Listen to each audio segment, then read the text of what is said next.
आपण पाहत आहात अर्वाचीन महाराष्ट्र न्यूज। केरोसिन परवाना बोगस वारस नोंद प्रकरणाला गंभीर वळण, धान्य वितरण कार्यालयातील अभिलेखात हेराफेरीचा प्रकार उघड। केरोसिन परवाना बोगस वारस नोंद प्रकरण 2005 पुन्हा एकदा चर्चेत आलं असून या प्रकरणाला आता गंभीर वळण मिळालं आहे। अप्पर जिल्हाधिकारी शेखर गायकवाड यांनी दिलेल्या आदेशाचा अवमान झाल्याचं समोर आलं असून नाशिक शहर धान्य वितरण कार्यालयातील अभिलेखात हेराफेरी झाल्याचं उघड झालंय। या संदर्भात मुख्यमंत्री कार्यालयानं याची गंभीर दखल घेतल्यानं दिनांक 13 मार्च 2025ला जिल्हा पुरवठा अधिकारी कैलास पवार यांनी धान्य वितरण कार्यालयावर कारवाईचे स्पष्ट आदेश दिले। मात्र कार्यालयाची सध्याची भूमिका संशयास्पद वाटत असल्याचं दिसून येतं। जिल्हा पुरवठा कार्यालयानं दिलेल्या पत्रात स्पष्ट नमूद केलंय की वारस शेख मंसूर अब्दुल रशीद यांचा जबाब संयुक्तिक आहे की नाही याची पडताळणी करून जर तो योग्य वाटत नसेल तर संबंधित परवाना धारकावर कायदेशीर कारवाई करावी। तरी देखील सदर बाब लपवून ठेवत 24 एप्रिल 2025ला केवळ कार्यवाही अहवाल पाठविण्यात आला आणि त्यावरही जिल्हा पुरवठा कार्यालयानं मौन बाळगल्यामुळे अधिकारी वर्गावर कारवाईपासून बचाव करण्याचा प्रयत्न सुरू असल्याची शंका उपस्थित झाली आहे। या प्रकरणाची माहिती शिवसेना उभाटा गट शाखा प्रमुख रवींद्र हिरोडकर यांनी प्रसारमाध्यमांना दिली। त्यांनी धान्य वितरण कार्यालयातील भ्रष्टाचार आणि गोंधळाच्या कारभाराचा पर्दाफाश केला।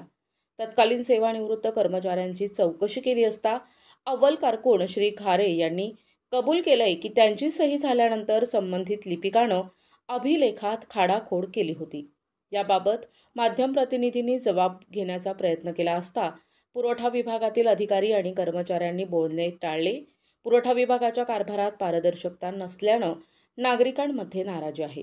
तत्कालीन अप्पर जिल्हाधिकारी शेखर गायकवाड यांच्या आदेशाचे उल्लंघन करणाऱ्यांवर कायदेशीर कारवाई केली जाईल असे नाशिक शहर धान्य वितरण अधिकारी गणेश जाधव यांनी स्पष्ट करत आश्वासन दिलंय। तसेच जिल्हा पुरवठा कार्यालयानंही धान्य वितरण कार्यालयाला सूचना देण्यात येणार असल्याचं सांगून अधिक माहिती देण्याचे टाळले। तक्रारदारांनी आरोप केला की पुरवठा विभागाकडून 2 वर्षांपासून माहिती लपवली जात आहे। विविध संविधानिक मार्गांचा वापर करूनही माहिती मिळविण्यास विलंब केला गेला। आता थेट कारवाई न झाल्यास आंदोलनाचा मार्ग स्वीकारून भ्रष्टाचार विरोधात तीव्र लढा उभारण्यात येईल असा इशारा त्यांनी दिलाय। आज महाराष्ट्रातील जनतेसमोर व महाराष्ट्र राज्याचे मुख्यमंत्री यांना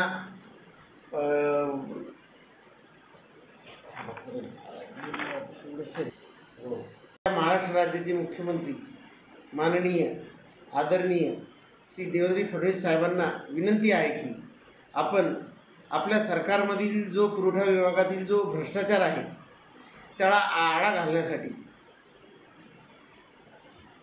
आपल्याकडून योग्य ती कारवाई व्हावी म्हणून आपणाला मी 11 तारखेला एक मेल केला होता।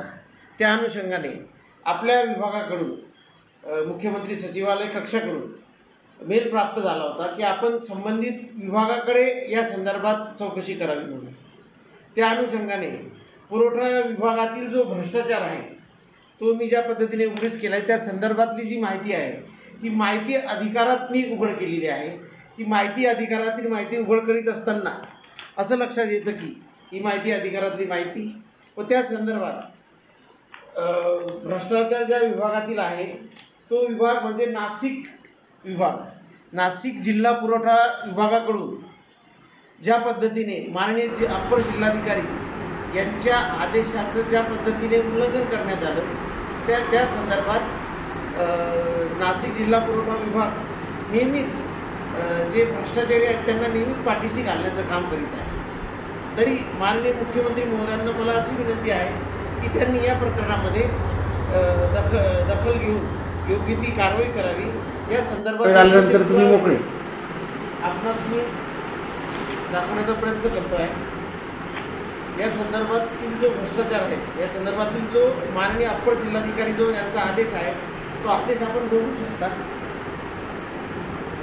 या आदेशामध्ये नाही जो आदेश पारित झालेला आहे त्या आदेशामध्ये जे नमूद आहे त्या आदेशाची तंतोतंत अचूक नोंद घेण्याची जी जबाबदारी आहे ते झाल्यानंतर तुम्ही मोकळे त्या विभागातील जे कोणी लिपिक होते त्यांनी या माननीय अप्पर जिल्हाधिकारी यांच्या आदेशाला झुंगरून जी नोंद घेतली त्या नोंदीची प्रत आपणापुढे मी दाखवित आहे.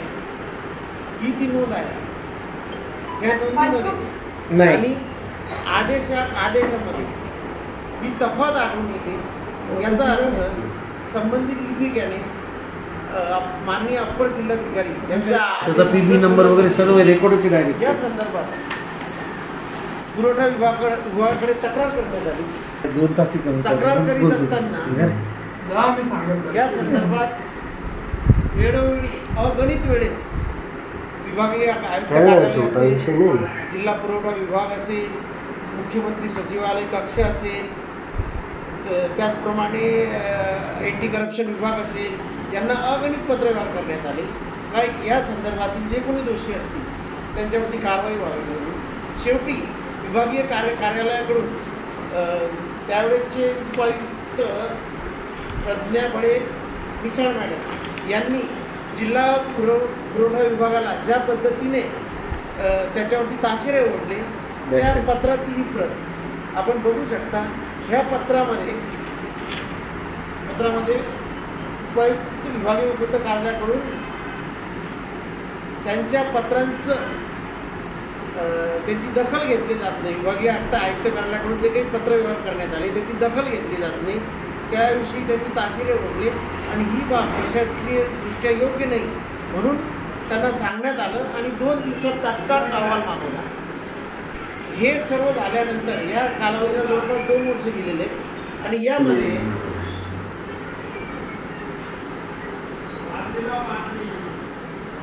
यामध्ये मुख्यमंत्री सचिवालय कक्षाकडून सुद्धा संजय हिरे, अर्वाचीन महाराष्ट्र न्यूज, नाशिक.